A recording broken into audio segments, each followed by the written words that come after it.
Para trabajar con casas, dijimos que hay 3 niveles de trabajo.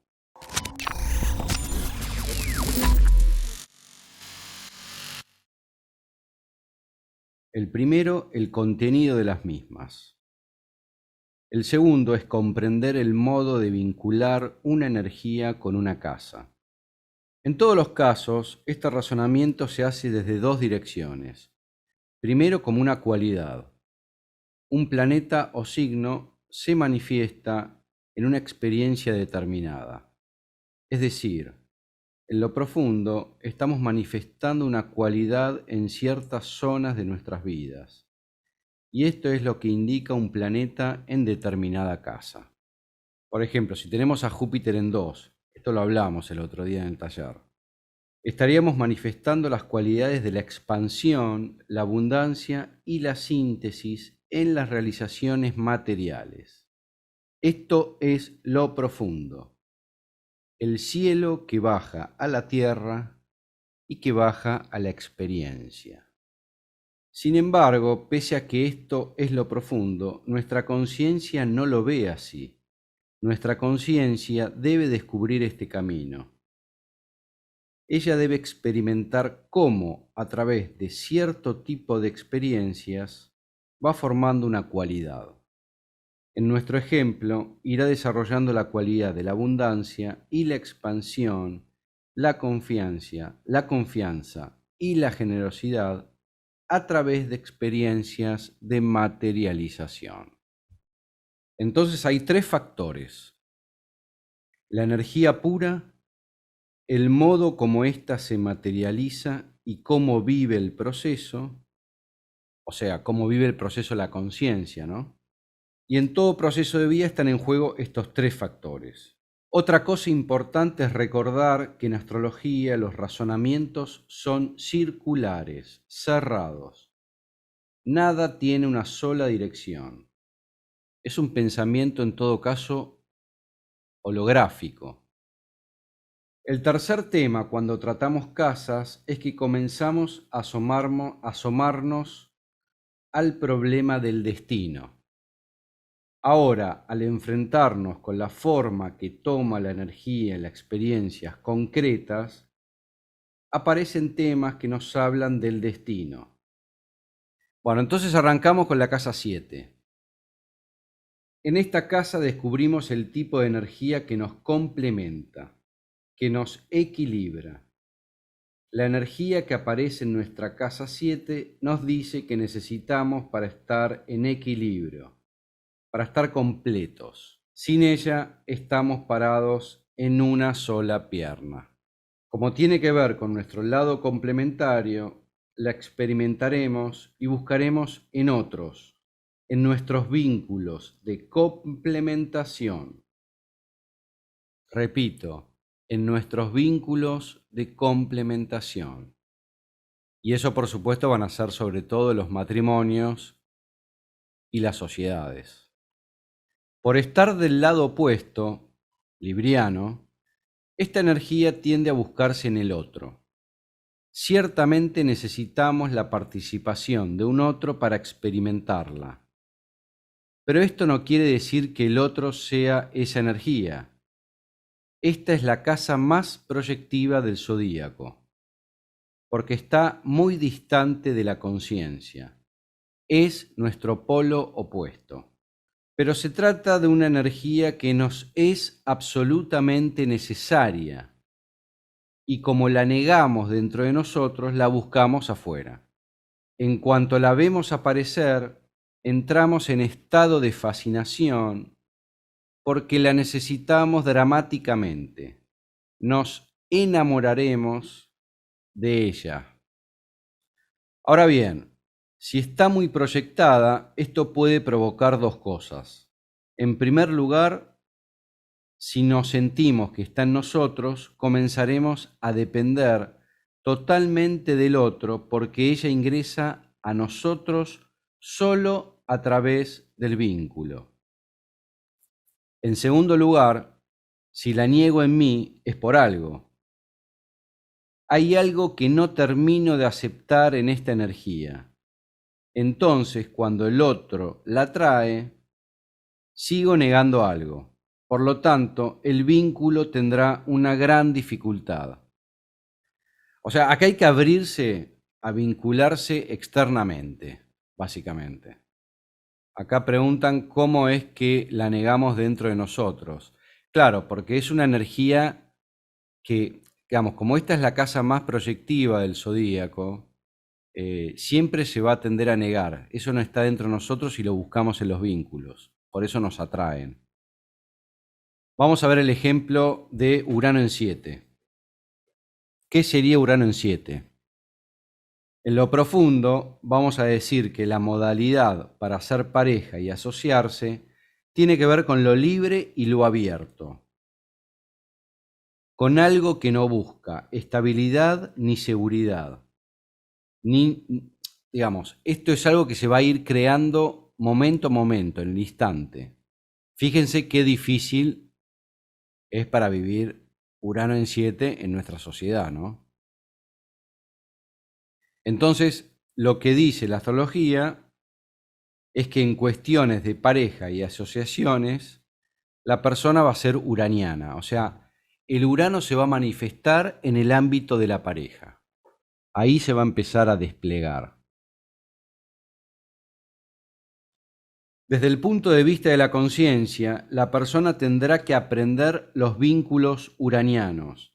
Al principio le va a costar muchísimo, porque va a ser una energía difícil para identificarse con ella.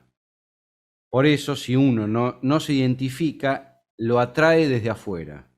Pero no es que lo elige libremente, sino que de alguna manera lo va a padecer al principio. Las experiencias que pueden aparecer van a ser cortes, inestabilidad. Por ejemplo, un sol en casa 7. Según esta posición, para sentirse uno mismo, la persona necesita la pareja o el vínculo complementario. Si este vínculo no existe, se siente descentrada, sin identidad. Qué difícil para Leo, ¿no? Darse cuenta de eso. O sea, para un libriano esto sería algo más natural. Claro, ahí preguntaban Saturno en 7. Sigamos con el ejemplo de Saturno, ¿no? ¿Qué significaría Saturno en 7? Bueno, en principio podría ser dificultad para encontrar pareja, dificultad para complementarse. Acuérdense que todas las, digamos, en donde está Saturno siempre va a haber dificultad, siempre va a haber aprendizaje. Entonces vamos a sentir que nuestra pareja nos limita. Claro, ahí dicen pareja mayor o pareja tardía, exactamente. Las parejas van a llegar generalmente a buen puerto después de la segunda mitad de la vida. O puede ser juntarse con alguien mucho mayor o uno también hacer de padre del otro. Buscar un padre en la pareja. Acuérdense que Saturno está ligado a la figura del padre. Y acuérdense que donde está Saturno siempre está el tema del tempo, ¿no? Entonces, ahí se tiene que generar un proceso y suele dar a la larga parejas muy estables. Todo lo contrario a Urano en 7. Vamos a hablar de otras consideraciones que el otro día comentaba en el taller.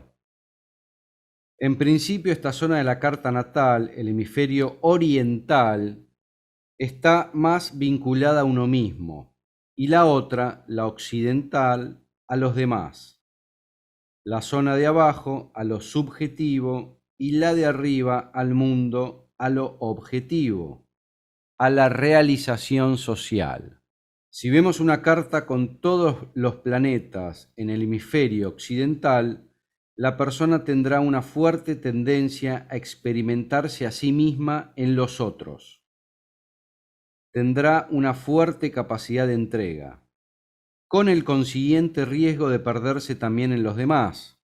Si por el contrario tiene la mayoría de sus planetas concentrados en el hemisferio oriental, aunque sea de Piscis, será mucho más autocentrada y autorreferenciada. Su camino de estructuración energética no es a través de los demás, sino de su autoafirmación. Si una carta tiene todos los planetas o casi abajo, indica un ser que no busca mostrarse, que no busca salir al mundo, sino un tipo de vida íntima y anónima. Si están mayoritariamente arriba, la persona estará más socializada y le interesará fundamentalmente la proyección en el mundo. Por supuesto que las anteriores son pautas muy generales, ¿no? Y hay que tomarlas en relación al resto de la carta. Pero puede llegar a ser bastante significativo si hay mucha concentración ahí. Esto nos permitirá distinguir en una casa vincular como la 3, que está en el hemisferio inferior, a otros que pertenecen a mi propia estructura. En cambio, la 7, que está en el hemisferio occidental, nos muestra otros realmente complementarios. La 5, por ejemplo, está en el lado subjetivo, pero al mismo tiempo en el del otro. Por eso es una casa en la que buscamos a un otro, pero para nuestra propia afirmación subjetiva. La casa 8 es la zona de la carta donde disponemos de la energía de los demás. Y como todo es circular, donde los demás disponen de mi energía. Allí experimentamos experiencias de fusión. Los límites entre nosotros y los demás no son claros, más bien tienden a desaparecer. Pero como seguimos siendo yo y los otros, se produce una inevitable tensión. Hay una energía que corre, que va de mí a los otros. Por lo tanto, entra una energía que parece que no es mía. Sin embargo, en esta zona la trato como si fuera mía. Acuérdense que arrancamos el otro día con la casa 7, que ahí es donde se empieza a ver el otro. Acá reside la presencia profunda e íntima del otro. Aquí también incluimos lo que está afuera de mí, como la muerte y los mundos ocultos, los mundos tabúes. El primer tipo de experiencia por la que se entiende esto de disponer de la energía de los otros es con el tema de los bienes gananciales. Acuérdense que en las casas arrancamos con las experiencias de la vida. Y este sería un buen ejemplo para poder entender la casa 8. Estos son bienes de los que disponemos, aunque no se sabe bien de quién son. Mientras dura la fusión, no es necesario saber de quién o quiénes son. Pero si la fusión se corta, ya no sabemos exactamente de quién es. Hay zonas de nuestra vida en las que disponemos cotidiana y constantemente de energía, que no podemos definir como propia. Decir es mía, como la que, por ejemplo, tenemos en la casa 2, ¿no? En la casa 2 veíamos los bienes materiales y ahí sí uno puede apropiarse de esa energía. La de la 8 es usada por nosotros. Disponemos de ella, pero está construida con otras. En la medida que fluye es una cosa, pero si no fluye, se experimenta el conflicto. El conflicto de la casa 8 es de muy difícil resolución. Por ejemplo, veníamos con el tema de los bienes gananciales. Acá podemos incluir el tema de las herencias. Las herencias tienen que ver básicamente con la casa 8. Es energía que viene de otros, pero si vemos bien, es nuestra aunque provenga del abuelo. Porque si lo dice mi carta, es mía, ¿ok? Aunque provenga del abuelo, aunque sea recibida a través del abuelo. Es una zona de incorporación energética de lo que aparentemente no es nuestro, pero por eso es muy difícil de apropiarse psicológicamente, ¿no? Volvemos a decir que es la casa opuesta a la 2, donde los recursos de materialización son míos. Los de la casa 8, en cambio, son compartidos. Hay otra manera también de leer la casa 8. Si la casa del cónyuge la llamáramos la 1, o sea, la casa 7, ¿no? Que dijimos que era la casa del cónyuge, esta sería la 2 del cónyuge. Entonces, así como los recursos, los bienes son la 2, aquí tenemos los recursos y los bienes de nuestro cónyuge. Como son los bienes de mi complementario, también están en mi carta. Entonces acá empezamos a comprender que en la carta propia también se puede ver la carta de su complementario. Acá vamos a descubrir cuál es la energía con la que se establece la fusión. Cualquier experiencia de gran intensidad va a implicar fusión. Entonces, acá va a estar el compartir el dinero, el intercambio sexual, sobre todo desde lo psíquico, es decir, qué tipo de disponibilidad o dificultad de energías que experimentamos en la entrega profunda.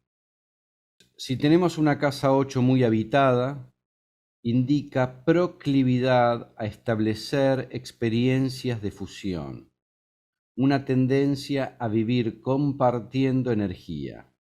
Por ejemplo, los financistas suelen tener esta casa muy poblada. Es gente que recibe energía que no es propia, o sea, el dinero, ¿no? La mueven. Cuanto más la hacen circular, mejor va su propia energía. Pero si la interfieren, por ejemplo, quedándose con el dinero, salta la mesa de dinero, o sea, viene la quiebra. Creo que todos hemos escuchado alguna quiebra de una mesa de dinero, ¿no? Y si no tienen nada en la casa 8, va a ser una experiencia de la vida donde no se va a tener que aprender tanto como si se tuvieran muchos planetas. Por ejemplo, un Venus en 8. ¿Qué va a pasar? Nos abrimos, nos complementamos en fusión con grado de intensidad muy alto. La forma de fusión es naturalmente amorosa, pero se tiende a experimentar el amor en el conflicto, o sea, se descubre el amor allí donde hay deseos muy profundos de apropiación mutua y de fusión. Obviamente esto lleva a que cada vez que la persona se enamora, esa misma experiencia haga aparecer algo oscuro, algo desconocido en mí, en relación al amor. Estamos hablando de Escorpio, ¿no? Por supuesto. El otro tendrá para mí un grado de intensidad que me impedirá afirmarme en mí mismo. Provocará un corrimiento. Con Venus en casa 8 puede haber experiencias muy pasionales, de mucho sufrimiento o de luchas por el poder dentro de la relación. Si mantenemos ese polo que no se quiere fusionar, sufriremos. Pero si transformamos nuestra manera de ser venusinos, de complementarnos, esto se va alquimizando y evolucionando. Por supuesto que no es el único Venus pasional, ¿no? Si es un Venus en casa 1, relacionado a Aries, también va a ser pasional. Con otra modalidad, por supuesto. Un planeta en casa 8 siempre va a revelar su oscuridad. O sea, que hay un deseo en relación a él, del cual éramos totalmente inconscientes. Esto me lo muestra el otro con mucha intensidad. Si pudiéramos aceptar con facilidad el lado oscuro que el otro nos muestra, tendríamos un Venus en 8 de nivel profesional. Por supuesto que esto no es lo más común, ¿no? Vamos a hacer una aclaración en términos astrológicos de la diferencia entre fusión y simbiosis, ¿no? Porque nosotros asociamos la fusión a Escorpio y la simbiosis a Piscis.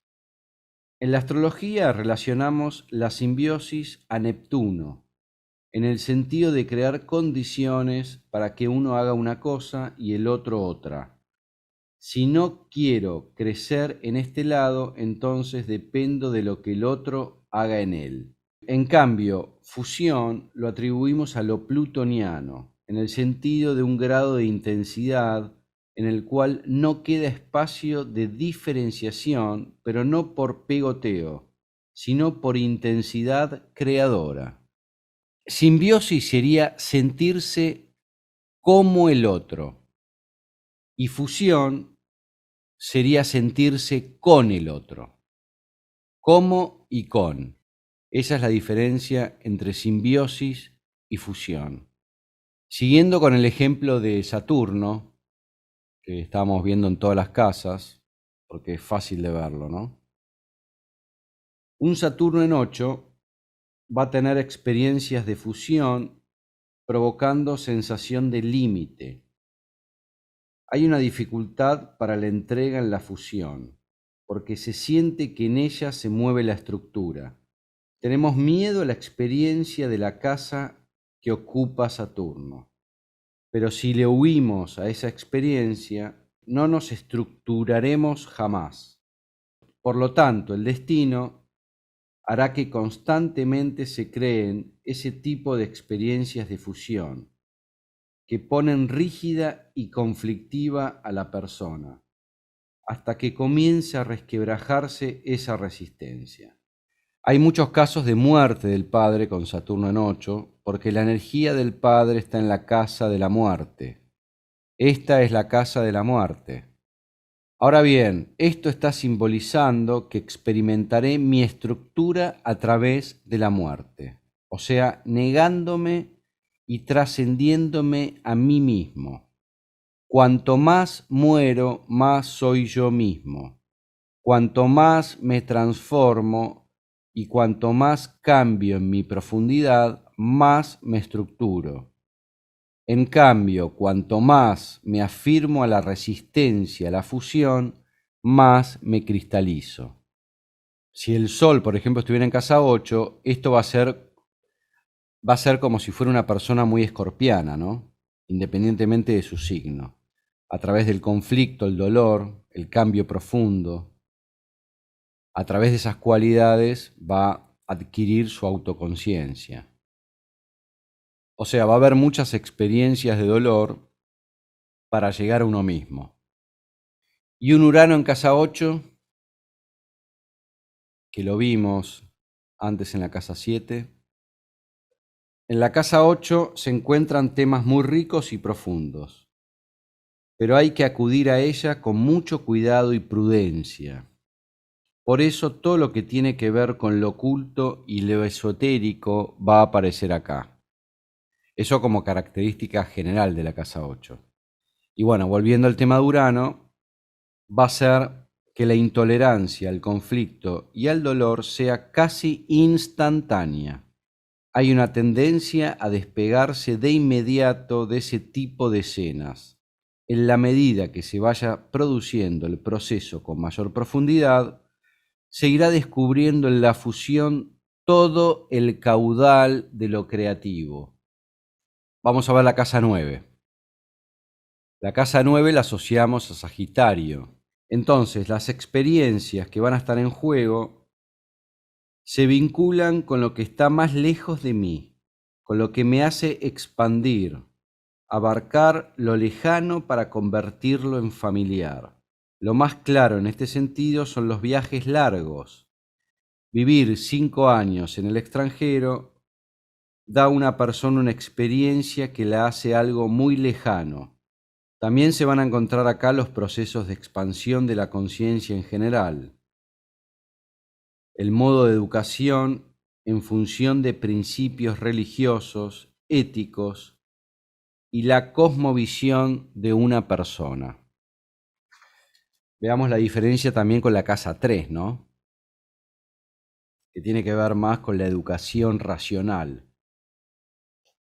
En la casa 9 sería la educación más filosófica, la capacidad de síntesis, toda la búsqueda de significados amplios o viajes interiores.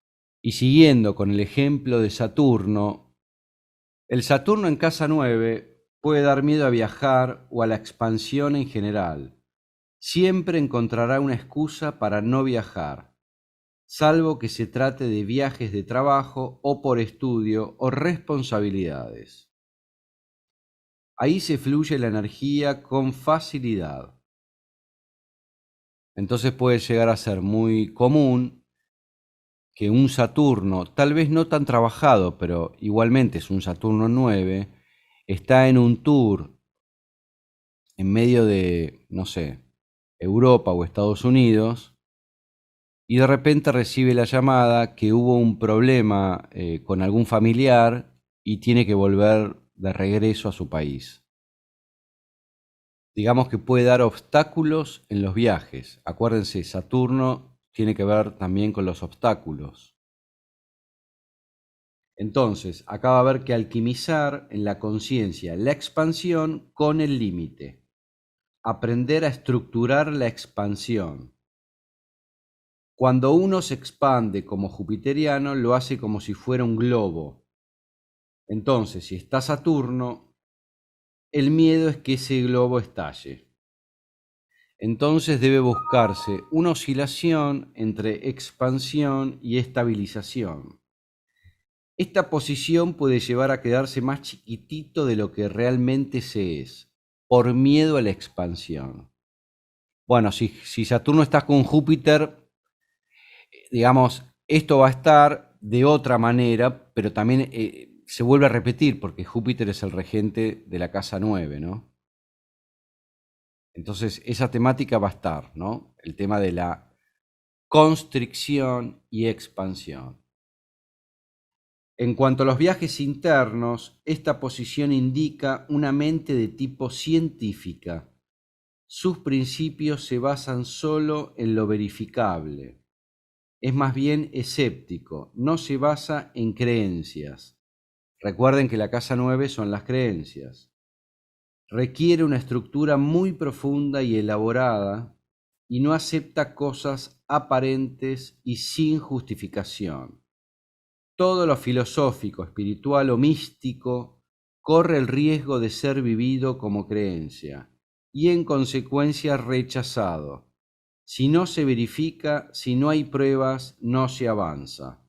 Saturno lleva a querer prescindir de creencias o imposiciones religiosas y filosóficas. Esto suele dar experiencias iniciales en las que de chico se lo haya educado precisamente en esos principios duros y rígidos que le produzcan rechazo o sensación de límite. Bueno, entonces, la casa 10, que está asociada a Capricornio y a la cima de la montaña, es el lugar social donde tengo que llegar. Entonces, supongamos que tenemos Plutón en 10. ¿Cuál será el lugar social? Por supuesto que el poder. El poder de Plutón es un poder tenso de transformación.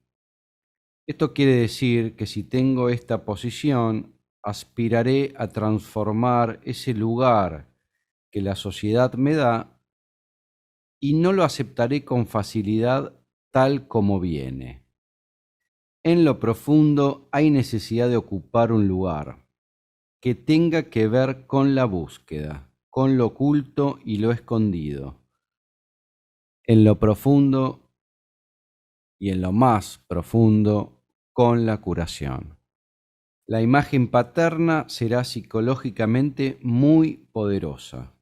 Si es el padre, el hecho objetivo acerca de su poder en el mundo carece de importancia. Lo que cuenta es la imagen interna que uno tiene de él. Es alguien que desea mucho del hijo, y como éste no sabe exactamente qué, entonces supone que desea todo. Por lo tanto, es una posición de suma exigencia psíquica por alcanzar un lugar de suma importancia, un lugar de extrema importancia. Ahora bien, la persona con esta posición va ocupando el lugar, pero una vez conseguido, tiende a destruirlo. Acuérdense que Plutón tiene que ver con la destrucción. O sea, este sistema del cual usamos y del cual vinculamos casas con planetas, también sirve para vincular casas con signos.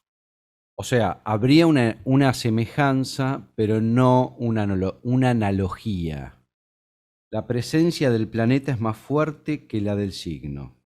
Por otro lado, si alguien tiene la casa 10 en Cáncer, pero también puede tener la Luna en conjunción con Júpiter, eso hace que su Cáncer esté muy impregnado de lo jupiteriano, porque se combinan las energías de esa manera. El estado del planeta regente modifica la cualidad del signo. Digamos que los signos son análogos y los planetas en las casas, pero más débiles. El planeta confiere potencia a la casa en la que está. Vamos a suponer que hay una luna en casa 10. ¿En qué área de experiencia descubriré la cualidad de protección, el afecto, la ternura y la seguridad? La casa 10 es lo profesional. Entonces, lo que signifique lugares sociales, buscaré aquellos que tengan que ver con cualidades lunares. Por ejemplo, maestra jardinera, médico pediatra, directora del colegio. Pueden ser las opciones. Hay que ver las otras configuraciones de la carta, ¿no? Por supuesto. Esto es para simplificar y poder entender. Psicológicamente esta persona se siente bien afectivamente en la profesión. Tiende a encontrar el afecto trabajando, realizándose profesionalmente. También puede mostrar que alguien puede desarrollar una carrera social por cuestiones afectivas. Puede ser entonces una posición insidiosa porque la persona a veces llega a ocupar lugares sociales que realmente no desea. O sea, los ocupa porque solamente allí hay afecto. Con la luna en 10, el padre brinda una imagen fuertemente afectiva. Es más cercano a lo materno que a una figura que pone límites. Un Venus en 10, por ejemplo, el lugar de la realización social es la belleza. O viceversa, la persona se siente feliz y completa ocupando un lugar social. Vamos a pasar a la casa 11. La astrología tradicional simplifica mucho su contenido, reduciéndola a la casa de los amigos. Pero en realidad se trata de los vínculos de afinidad selectiva que permiten que surja la creatividad grupal. Es la energía que la persona manifiesta estando en grupo, no la que habitualmente expresa como individuo. Cuanto más una persona se compromete con un grupo, más genera una cualidad hacia éste, encarnando una cierta función dentro de él. La energía que la persona encarna funcionalmente en grupo es la casa 11. Es la energía que uno genera cuando se compromete socialmente.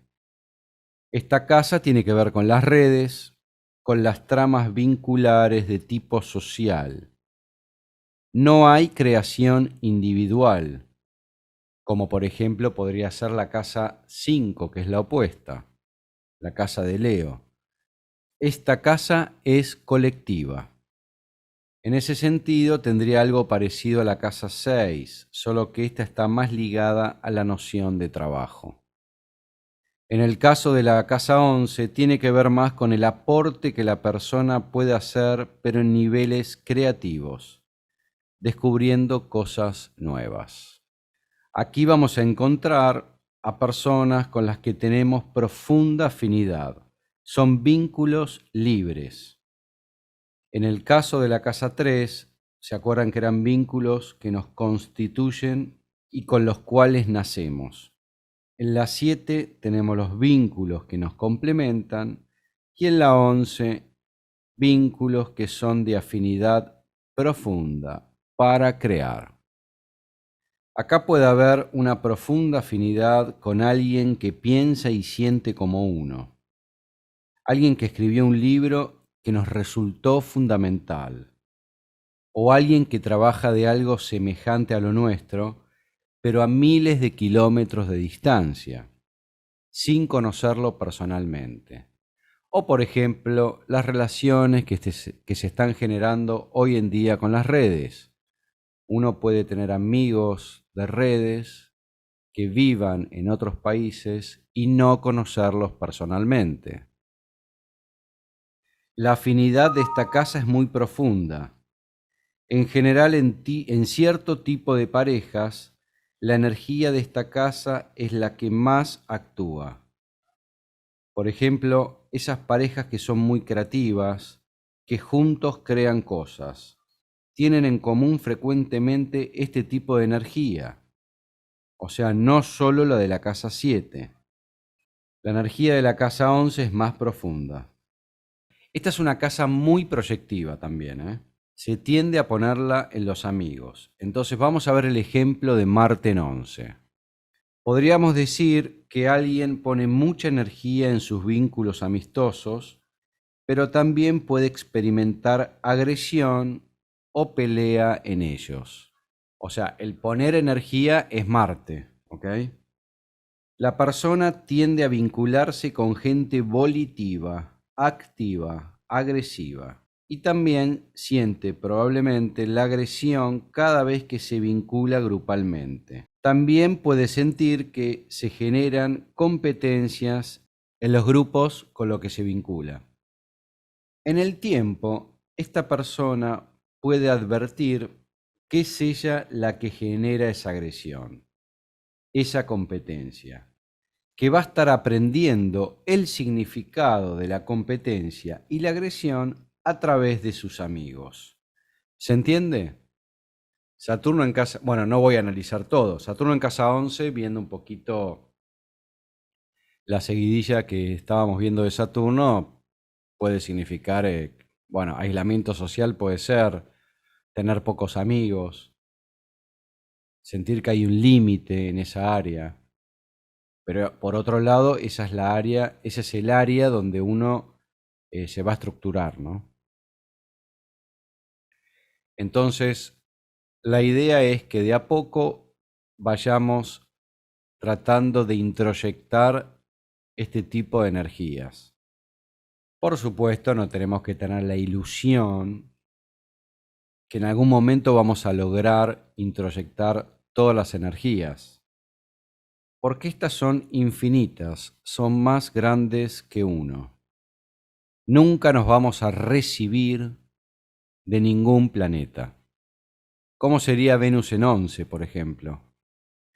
Podemos producir una confusión entre amistad y amor, ¿no?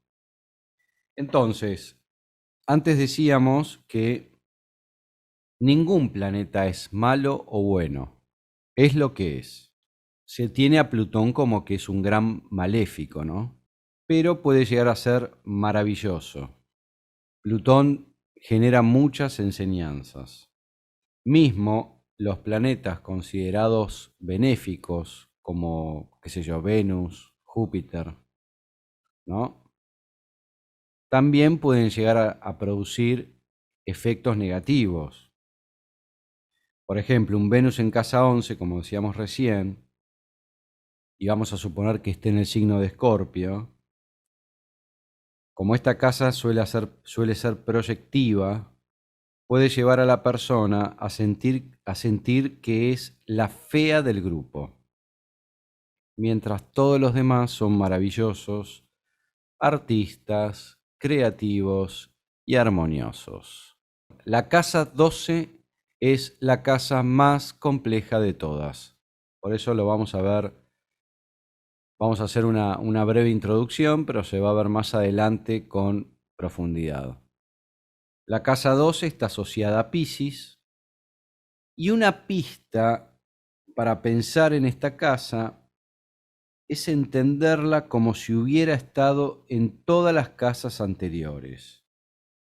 Es una casa llena de experiencias, es una casa que contiene todas las experiencias. En última instancia, la energía de esta casa es muy fuerte y hace a la persona semejante a un experto en la misma. Sin embargo, le falta aprender algunas cosas fundamentales de esa misma energía. Dicho de otro modo, aunque en ella estén la Luna, Mercurio, Venus, Marte, etc., no se va a tener de estas energías una experiencia personal. Es colectiva. Contiene lo que podríamos llamar un arquetipo del inconsciente colectivo. Entonces, cuando uno encarna esta energía, asiente que no es uno, que se despersonaliza, pero nos damos cuenta que el afecto que produce en los demás cuando nos conectamos con ella. Es algo como extraño. Esto es así porque a través de ella golpeamos en el inconsciente colectivo. Algo se gatilla en los otros y el caudal energético que se mueve es muy potente. Las cosas que suelen pasar son muy potentes, muy perturbadoras. Lo más probable es que uno quiera meter esta energía para adentro. Se suele, por lo tanto, ignorarla, no jugarla. Entonces, el primer síntoma de la energía de la casa 12 es como si uno no la tuviera. Entonces, esta va a ser la primer paradoja. O sea, no la vamos a tener porque nos va a costar personalizarla, ¿no? Entonces, la evitamos. El segundo síntoma es que atraemos a muchísimas personas que poseen este tipo de energía. Constantemente nos van a rodear personas con esas características energéticas. En tercer lugar, de pronto y en ciertas situaciones, esa energía nos invade y desborda. En esos momentos nos comportamos de manera inexplicable para nosotros mismos. Vamos a poner el ejemplo de un Marte en 12. Entonces, con un Marte en 12, más bien vamos a ser tranquilos, perezosos, empezamos las cosas pero las dejamos enseguida. Y de pronto uno descubre que despierta mucha competencia y agresión, que despierta deseo y violencia inconscientemente. Con más razón aún, uno desea no responder a la violencia. Si alguien nos grita, nos quedamos callados. La sensación es que si gritamos también, podemos matar. Y esto no es joda. Entonces, hasta que un día muy tranquilos, haciendo la cola en el banco, alguien nos pisa un pie y estallamos. Nos agarramos a trompadas a los golpes y armamos un escándalo. Este tipo de cosas pueden pasar con Marte en 12. Era tan tranquilo y de repente le destrozó la casa a otro. Hasta que la persona no comprende que esa energía de violencia en realidad se está jugando en lo colectivo, le ocurrirán cosas de ese tipo. El trabajo de limpiar la 12 es difícil, lleva mucho tiempo. En este ejemplo consistirá en aprender que uno, en realidad, es un experto en violencia. Uno es un guerrero. Como tal, sabe que la violencia puede tanto liberar como producir horror. Conoce lo bueno y lo malo. Por eso tiene tanto miedo y prudencia en su uso. En la medida que aprende a usarla, se da cuenta que es un experto en ella, quizás más que un boxeador profesional o que Rambo. Cualquier planeta en casa 2 es muy difícil, genera situaciones de destino muy complejas. Lleva también a buscar en niveles muy profundos lo oculto, lo mágico, lo espiritual, para resolver ciertos problemas. Es una casa que lleva a niveles muy profundos de indagación, porque sólo así permite equilibrarse. Hay un bloqueo humano, sentimos que nadie puede enseñarnos a usar esa energía. Uno solo es el experto.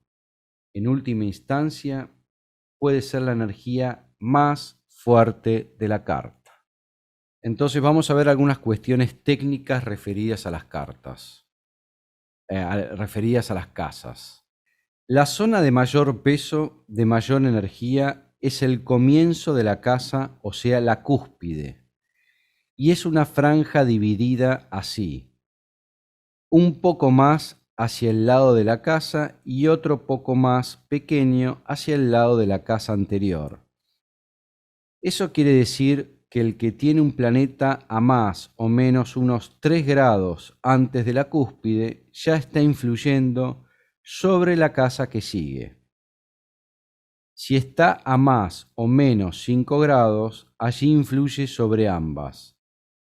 Está en un punto de transición. A esto lo llamamos orbe.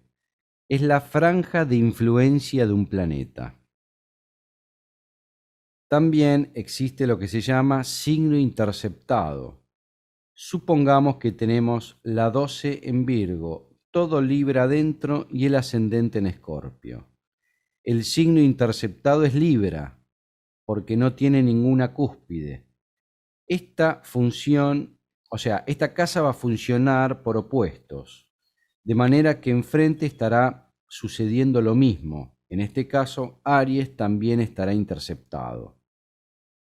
Libra será una energía difícil para la persona, pero muy profunda y de mucho peso. Por eso funciona para ella inconscientemente. Se la suele proyectar produciendo ciertos problemas. El secreto para trabajar un signo interceptado es ver esto: que otro par de signos aparece con doble cúspide. Esto es una cuestión matemática. Si hay un par interceptado, hay otro par con doble cúspide. Esto significa que hay un desbalance de energía hacia este último par. El signo que tiene dos cúspides dificulta comprender la energía interceptada. Hay un hábito, una facilidad energética para ir hacia el signo doble. En el ejemplo dado, con Libra, Aries interceptado, puede tener Capricornio, Cáncer con doble cúspide. Esto puede llevar a que el peso de la familia y el lugar social inconscientemente les dificulte independizarse y hacer una pareja de manera satisfactoria. Hay un exceso de energía de estructura y un defecto de energía de complementación e iniciativa. Es importante también ver la cantidad de planetas por casa. Siempre el más fuerte es el más cercano a la cúspide.